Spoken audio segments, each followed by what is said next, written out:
Müslim ve gayrimüslim herkese sonuna kadar acı olacaktır. İnsanlığın ortak mirası olan Ayasofya, yeni statüsüyle herkesi kucaklamaya çok daha samimi, çok daha özgür şekilde devam edecektir. Hazırlıkları süratle tamamlayarak 24 Temmuz 2020 Cuma günü Cuma namazı ile birlikte Ayasofya'yı ibadete açmayı planlıyoruz. Herkesi ülkemizin yargı ve yürütme organları tarafından alınan Ayasofya kararına saygılı olmaya da davet ediyorum. Uluslararası alanda bu konuda ortaya konan her türlü görüşü elbette anlayışla karşılarız.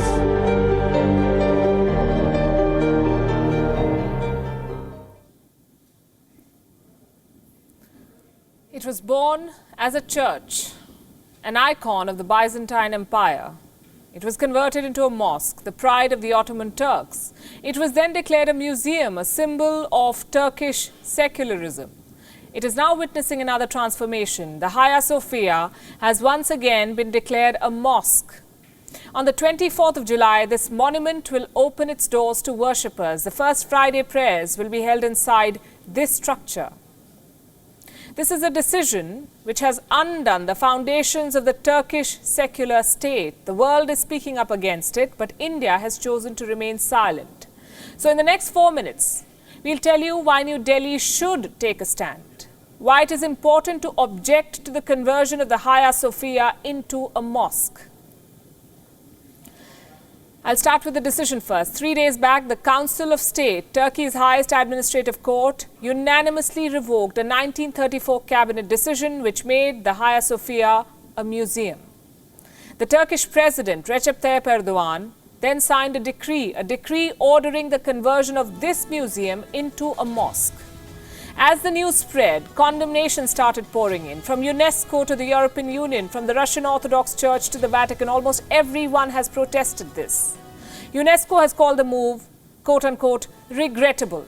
The World Heritage Committee of this body has said that Turkey's decision was not the subject of dialogue or notification beforehand. In other words, UNESCO was not informed. It now wants Turkey to start a dialogue without delay. If not, the preservation of this heritage site will be subject to a review, meaning the Hagia Sophia may lose its status as a UNESCO World Heritage Site.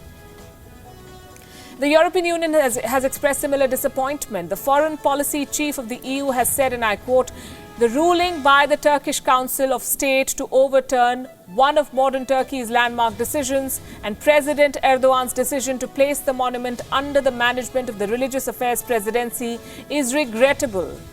Well, it certainly is. Religious bodies too are speaking up, like the Russian Orthodox Church, the ROC. It has expressed dismay at Erdogan's decision.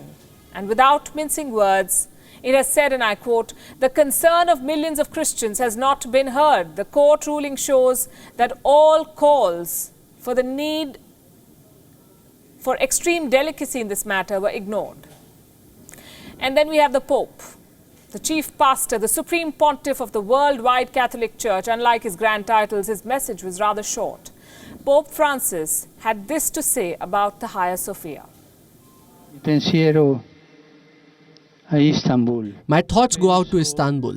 I think of Santa Sophia and I am very pained. Please don't forget to pray for me. Have a good lunch and goodbye.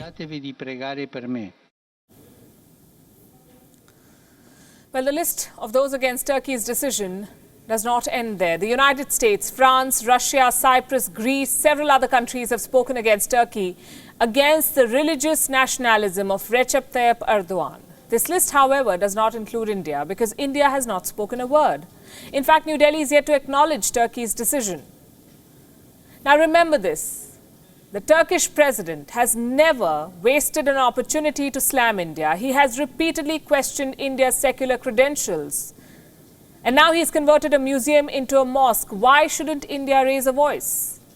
Let me give you some examples of Turkey's approach towards India. And we're not going far back into history. Barely 4 months back, February 2020, communal riots had rocked New Delhi. There was violence from both sides. Do you know what the Turkish president said? He called India a country where the massacre of Muslims was widespread, a country which will fail to make global peace a possibility. He said this of India, a country which calls itself strong because of its large population but is not.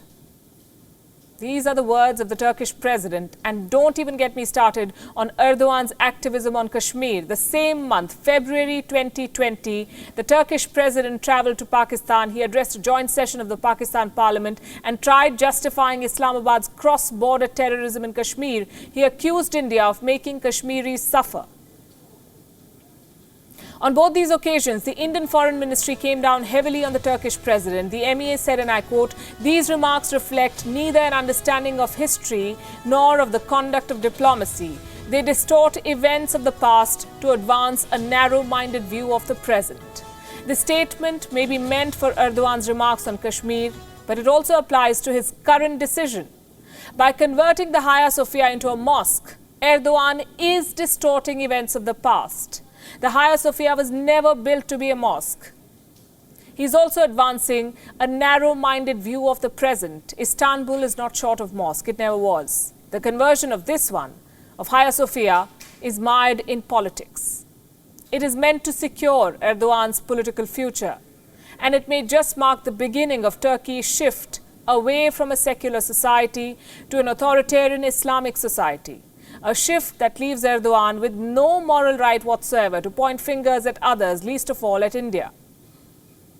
India must take note of this and not remain silent. For now, a statement may go a long way in setting the record straight.